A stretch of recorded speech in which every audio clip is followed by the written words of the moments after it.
Assalamualaikum warahmatullahi wabarakatuh. Ketemu lagi dengan Bu Nia dalam pelajaran PJOK. Kali ini kita akan membahas materi tentang makanan sehat, bergizi, dan seimbang. Nah, anak-anak, tidak bosan-bosan Bu Nia mengingatkan untuk tetap menjaga protokol kesehatan, karena sama-sama kita ketahui bahwa untuk sekarang ini penyebaran virus corona masih sangat tinggi. Sebelum masuk ke materi selanjutnya, terlebih dahulu kita akan lihat tujuan pembelajaran pada materi pola makanan sehat, bergizi, dan seimbang ini. Yang pertama adalah mengidentifikasi konsep pola makanan sehat, bergizi, dan seimbang. Kemudian menjelaskan konsep pola makanan sehat, bergizi, dan seimbang. Dan menjelaskan cara menerapkan konsep pola makanan sehat, bergizi, dan seimbang. Terakhir, memaparkan mengolah konsep makanan sehat, bergizi, dan seimbang. Baik, pada materi ini kita akan mempelajari 3 materi pokok. Yang pertama adalah pengaruh makan dan kesehatan. Yang kedua, manfaat gizi. Yang ketiga adalah gizi yang salah. Nah, sekarang kita lihat pada materi yang pertama, pengaruh antara makan dan kesehatan. Kita lihat terlebih dahulu apa itu makanan sehat. Makanan sehat adalah makanan yang memiliki gizi yang cukup, kemudian tentunya bermanfaat bagi tubuh, dan yang terakhir memenuhi syarat kesehatan. Dalam artian makanan sehat juga bisa kita artikan sebagai makanan yang mengandung semua zat gizi yang diperlukan oleh tubuh dalam jumlah yang memenuhi kebutuhan dan dalam perbandingan yang sesuai dan seimbang. Kemudian kita lihat manfaat makanan bagi manusia. Yang pertama adalah membangun dan memelihara tubuh. Apabila asupan makanan terpenuhi, perkembangan tubuh manusia bisa maksimal. Jadi, pertumbuhan dalam hal ini berkaitan dengan bentuk tubuh, pembentukan sel-sel baru, kemudian untuk membangun bagian-bagian tubuh misalnya otot, tulang, darah, dan otak. Kemudian yang kedua adalah manfaat makanan itu memberi tenaga kepada tubuh. Memberi tenaga kepada tubuh, sudah kita ketahui sama-sama bahwa dengan memberi asupan karbohidrat, lemak, protein terhadap tubuh akan memiliki tenaga untuk melakukan aktivitas-aktivitas dalam kehidupan sehari-hari. Kemudian, manfaat makanan ketiga adalah mengatur proses faali tubuh. Proses faali tubuh ini adalah proses yang terjadi di dalam tubuh kita secara alami dan otomatis. Memang kita tidak bisa melihat prosesnya secara kasat mata, namun kita dapat merasakan akibat atau pengaruh dari proses itu sendiri. Contohnya adalah ketika terjadinya pendarahan dan terjadinya pembekuan darah. Kita lihat juga pengaruh gizi terhadap kesehatan. Nah, zat gizi dibutuhkan manusia untuk menjaga kesehatan tubuh. Organ tubuh bisa bekerja maksimal jika kesehatan tubuh dalam keadaan baik. Namun, fungsi tubuh bisa terganggu jika tubuh dalam keadaan kurang sehat. Kita lihat secara umum, jika kita kekurangan gizi atau malnutrisi, itu pengaruhnya bisa terhadap tubuh kita, kemudian juga terhadap daya kerja, daya tahan, dan pertumbuhan jasmani. Kemudian kita lihat manfaat gizi. Zat gizi adalah zat makanan yang dibutuhkan oleh organisme untuk pertumbuhan dan perkembangan yang dimanfaatkan secara langsung oleh tubuh dan diolah melalui metabolisme tubuh organisme. Berdasarkan fungsinya, zat gizi dibedakan menjadi 3. Yang pertama adalah zat tenaga, terdiri dari karbohidrat, lemak, protein. Nah, karbohidrat, lemak, dan protein ini termasuk ke dalam kelompok makronutrien. Artinya apa? Makronutrien adalah nutrisi yang dibutuhkan oleh tubuh dalam jumlah yang besar. Kemudian zat pembangun terdiri dari protein dan mineral. Kemudian yang ketiga adalah zat pengatur. Zat pengatur terdiri dari vitamin, protein, mineral, dan air. Kemudian kita lihat masing-masing zat gizi yang terdapat pada makanan. Yang pertama ada karbohidrat, yang kedua ada lemak, ada protein, ada mineral, ada vitamin, dan ada air. Nah, jika tadi karbohidrat, lemak, dan protein termasuk dalam makronutrien, maka mineral, dan vitamin adalah termasuk ke dalam mikronutrien. Adalah nutrisi yang dibutuhkan oleh tubuh manusia dalam jumlah yang sedikit. Namun, keberadaannya sangat penting bagi tubuh manusia. Misalnya, jika terjadi kekurangan vitamin, tentu akan terjadi gangguan-gangguan terhadap tubuh kita. Misalnya vitamin C, misalnya sering terjadi sariawan, gusi seri berdarah. Kita lihat yang pertama, karbohidrat atau hidrat arang. Karbohidrat disebut juga dengan zat pati, zat tepung, dan zat gula. Di sini kita lihat contoh-contoh makanan yang mengandung karbohidrat. Ada nasi, ada roti, ada kentang, jagung, gula, madu. Kemudian pada kelompok buah-buahan ada pisang, buncis, susu.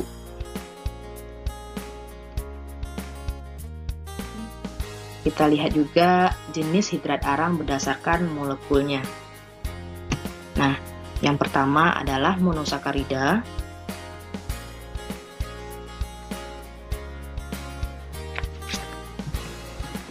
Monosakarida adalah hidrat arang yang susunan molekulnya lebih kompleks. Kandungan yang termasuk ke dalam monosakarida adalah glukosa, fruktosa, dan galaktosa. Kemudian yang kedua ada disakarida. Kandungan yang terdapat di dalam disakarida ini adalah sakarosa, sukrosa, laktosa, manosa. Kemudian yang ketiga ada polisakarida. Polisakarida ini merupakan jenis hidrat arang yang terdiri atas molekul monosakarida dalam jumlah yang banyak. Nah, kandungan yang termasuk ke dalam polisakarida ini adalah pati atau tepung, kemudian dextrin, selulosa. Kita lihat yang kedua adalah lemak. Lemak berfungsi memberi tenaga atau cadangan energi. Kemudian lemak memberikan rasa kenyang dan rasa gurih. Di sini kenapa dikatakan sebagai cadangan energi? Karena selagi ada karbohidrat dalam tubuh, maka tubuh kita dengan sendirinya akan mengolah karbohidrat yang ada. Namun ketika asupan karbohidrat sudah habis, maka lemaklah yang digunakan oleh tubuh untuk sebagai energi. Kemudian di sini kita lihat juga ada vitamin yang larut dalam lemak. Ada vitamin A, ada vitamin D, ada vitamin E, ada vitamin K. Disingkat dengan AD biar anak-anak gampang untuk mengingat. Nah, di sini kita lihat contoh makanan yang mengandung lemak.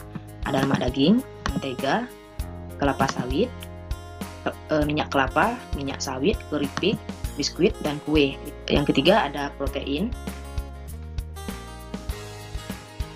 Protein disebut juga zat putih telur. Selain sebagai zat pembangun, protein juga sebagai zat pengatur dan sebagai zat tenaga ya. Di sini protein juga sebagai zat tenaga. Jadi ketika karbohidrat sudah habis, lemak juga sudah diproses, maka yang terakhir sebagai cadangannya adalah protein. Sekarang kita lihat contoh makanan yang mengandung protein. Ada telur, ada ikan, ada daging sapi, daging ayam. Nah, ini termasuk ke dalam protein hewani karena berasal dari hewan atau yang dihasilkan oleh hewan. Yang kedelai, ini ada tahu, ada tempe, ini termasuk ke dalam jenis protein nabati karena dihasilkan oleh tumbuhan. Kemudian kita lihat zat mineral. Nah, mineral ini termasuk ke dalam kelompok mikronutrien atau nutrisi yang dibutuhkan oleh tubuh dalam jumlah kecil namun sangat penting. Mineral berfungsi sebagai zat pembangun dan pengatur. Contoh makanan yang mengandung mineral ada hati, ada minyak ikan, ada minyak sayur, ada sayur mayur, contohnya brokoli dan kubis, buah-buahan, contohnya stroberi dan blueberry. Ya, mineral ini banyak jenisnya, diantaranya ada kalsium, ada fosfor, ada zat besi, ada magnesium, ada natrium, ada mangan, ada yodium. Vitamin juga merupakan yang termasuk ke dalam kelompok mikronutrien atau nutrisi yang dibutuhkan oleh tubuh dalam jumlah kecil namun sangat penting. Sedangkan fungsi utama vitamin adalah mengatur proses metabolisme protein, lemak, dan hidrat arang atau karbohidrat. Kita lihat contoh makanan yang mengandung vitamin. Ada sereal, ada susu, ada makanan olahan susu, misalnya keju, yogurt, dan kacang-kacangan. Dan yang lebih banyak lagi ada pada buah-buahan, ada pada sayur-sayuran. Nanti pada slide berikutnya akan Dunia tampilkan contoh-contoh makanan yang kita temui dalam kehidupan sehari-hari yang mengandung vitamin. Nah, sekarang yang terakhir ada air. Air berfungsi sebagai zat pengatur dan juga sebagai zat pembangun. Pada dasarnya, setiap fase usia mempunyai takaran kebutuhan air yang tidak sama. Seseorang yang bekerja di luar ruangan lebih banyak membutuhkan asupan air dibandingkan orang yang bekerja di dalam ruangan. Kebutuhan air pada fase bayi bisa mencapai 20% dari berat badan, dan sedangkan orang dewasa mencapai 65% dari berat badan. Sebagai zat pengatur, air melarutkan hasil-hasil pencernaan sehingga zat yang diperlukan tubuh dapat diserap melalui dinding usus. Air berguna untuk meningkatkan memori seseorang, meningkatkan fokus, gerak tubuh menjadi kuat dan cepat, serta menekan kebutuhan kalori seseorang. Nah, di sini kita bisa lihat gambaran umum tentang kebutuhan air pada masing-masing tubuh kita. Sekarang kita lihat gizi yang salah. Gizi yang salah adalah suatu keadaan tubuh yang mengalami kelebihan nutrisi, atau kita kenal dengan istilah overnutrisi, atau kekurangan nutrisi makanan, atau yang kita kenal dengan istilah malnutrisi. Berikut beberapa penyakit yang disebabkan oleh gizi yang salah. Nah, yang pertama adalah kekurangan kalori protein, atau yang disingkat dengan KKP. Pada tingkat berat, kita mengenal dua bentuk KKP, yaitu kwashiorkor dan marasmus. Dua bentuk malnutrisi ini sering terjadi pada anak-anak di negara berkembang. Kemiskinan dan kekurangan bahan pangan adalah dua penyebab utama. Sekarang kita lihat ciri-ciri dari kwashiorkor. Yang pertama, rambut yang kering, jarang, dan rapuh bahkan dapat berubah warna menjadi putih atau kuning kemerah-merahan seperti rambut jagung. Ruam atau dermatik, mudah marah, kelelahan dan mengantuk, gangguan tumbuh kembang, perut membesar, infeksi yang terjadi terus-menerus, kuku pecah dan rapuh, berubahnya pigmen kulit, penurunan massa otot, diare, dan tinggi badan tidak bertambah. Untuk kwashiorkor ini, yaitu terjadinya kekurangan nutrisi pada kalori protein, ya, hanya pada kalori protein. Namun, marasmus itu terjadi hampir seluruh kalori, ya, kekurangan karbohidrat, kekurangan lemak, kekurangan protein, vitamin, mineral, ya, hampir seluruh zat gizi yang kekurangan. Berbeda dengan kwashiorkor, hanya 1 kalori protein. Sekarang kita lihat ciri-ciri penyakit marasmus. Yang pertama, kekurangan berat badan, kehilangan banyak massa otot dan jaringan lemak, pertumbuhan terhambat, kulit kering, rambut rapuh, terlihat lebih tua dan dari usianya, tidak berenergi dan tampak tidak bersemangat atau lesu. Wajah menjadi bulat seperti orang tua, diare kronis. Nah, secara kasat mata kita bisa bedakan kwashiorkor dengan marasmus. Kwashiorkor terlihat perut membuncit, ya. Kemudian sedangkan marasmus ini, karena marasmus ini merupakan kekurangan hampir seluruh jenis kalori, maka ini sangat terlihat dia memiliki tubuh yang sangat kurus, ya. Secara umum kalau kita lihat ciri-cirinya hampir sama. Namun yang mencolok di sini adalah perbedaan besar perutnya. Yang kedua, kekurangan vitamin A. Kekurangan vitamin A dapat mengganggu penglihatan. Kemudian kurang vitamin B, susah tidur, kurang nafsu makan, sukar BAB, kulit kasar dan kering sekitar hidung, bibir pecah-pecah, diare, disentri, dan lain-lain. Yang keempat, kekurangan vitamin C, bercak-bercak hitam kemerahan di bawah kulit, sariawan, pembengkakan gusi. Yang kelima, kekurangan vitamin D, rakitis. Rakitis ini adalah pembengkakan pada tulang-tulang panjang. Kemudian penghambatan pertumbuhan gigi. Yang keenam, kekurangan vitamin E. Kekurangan vitamin E bisa menyebabkan kelainan jantung dan kemandulan. Kemudian kekurangan vitamin K. Kekurangan vitamin K menghambat proses pembekuan darah, dan kalau kelebihan akan terjadi anemia, penyakit kuning, dan kerusakan otak. Kemudian kekurangan zat mineral. Kekurangan zat mineral akan terjadi pembesaran kelenjar tiroid atau yang kita kenal dengan istilah penyakit gondok, ya, gangguan pertumbuhan tulang, dan anemia.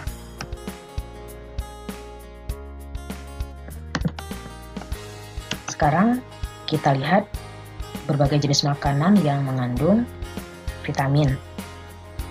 Baik, sekarang kita lihat berbagai jenis makanan yang mengandung vitamin yang biasa kita jumpai dalam kehidupan sehari-hari.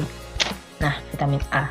Vitamin A banyak terdapat pada wortel, hati sapi, minyak ikan kod, ubi jalar, kacang polong, bayam, brokoli, dan lain-lain. Kemudian, vitamin B banyak kita jumpai pada daging merah, dada ayam, telur, susu, sapi, lobak, dan timun. Kemudian, vitamin C dapat kita temui pada jambu biji, kiwi, lemon, jeruk, cabai, stroberi, leci, pepaya, dan lain-lain. Kemudian pada vitamin D ada kuning telur, jamur, salmon, tuna, ikan sarden, susu, sapi, dan lain-lain. Kemudian vitamin E dapat kita jumpai pada sayuran hijau, kacang-kacangan, minyak biji gandum, minyak biji matahari, almond, buah sao, alpukat, salmon, mangga, kiwi, dan lain-lain. Terakhir ada vitamin K. Ini dapat kita temui dari bayam, brokoli, sayur lobak, peterseli, sawi hijau, daun bawang, asparagus, buah delima, minyak, nabati, dan lain-lain. Baik, untuk sementara sampai di sini dulu materi kita. Semoga anak-anak dapat paham dan mengerti apa yang sudah Bu Nia jelaskan, walaupun ada beberapa kekurangan. Tentu harapan Bu Nia anak-anak bisa mengambil sedikit pelajaran dari materi yang sudah Bu Nia suguhkan ini. Sekali lagi, tak bosan-bosan Bu Nia ingatkan untuk tetap menjaga protokol kesehatan, mencuci tangan, memakai masker, dan menjaga jarak. Demikian dari Bu Nia. Bu Nia ucapkan Assalamualaikum warahmatullahi wabarakatuh.